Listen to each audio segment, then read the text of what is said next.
غالبيتهم من النساء والشيوخ تعرضوا لكمين من الحواجز العسكرية التابعة لأصحاب الأسد. أيضا خسائر تكبدتها ميليشيات الأسد والميليشيات الشيعية بالقرب من ثكنة الفوعة بعد محاولة للتسلل، وتمكن مجاهدون من قتل عدد من المرتزقة.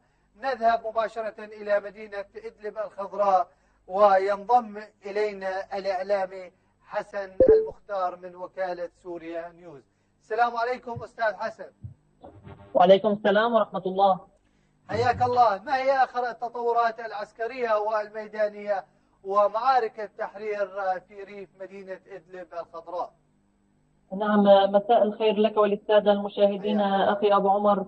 بالنسبة إلى التطورات العسكرية فقد قام المجاهدون بدك سكنة الملعب البلدي ب4 قذائف جهنم محققين إصابات مباشرة.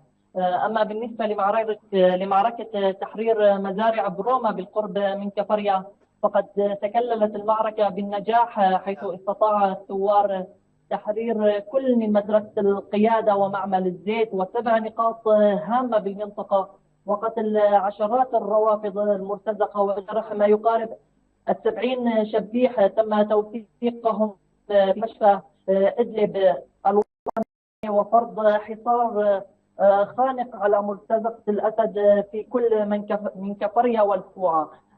طبعا بعد انتصار الثوار على جبهة كفريا كما هو متوقع أخي أبو عمر، كان رد نظام همجي وعنيف يتمثل بالطلعات الحربية والبراميل المتفجرة. هل تسمعني أخي أبو عمر؟ نعم تفضل أسمعكم. والبراميل المتفجرة، حيث سقط شهيدين وعدد من الجرحى جراء غارة جوية على بلدة الهبيط في ريف إدلب الجنوبي. كما تعرضت مدينة سرجي ومنطقة رويحة ل4 غارات جوية، مما سبب بوقوع عدد من الجرحى ودمار كبير في المنازل. أيضا تعرضت كل من خان شيخون لعدد من البراميل المتفجرة، والجدير بالذكر بأن خان شيخون تتعرض وبشكل مستمر منذ أسبوع لحملة قصف همجية بالبراميل المتفجرة، مما سبب بعدد كبير من الشهداء وعشرات الجرحى ودمار كبير بالمنازل. أيضا تعرضت كل من بلدة تلعات ومحيط مطار أبو الظهور للقصف بعدد من الغارات الجوية.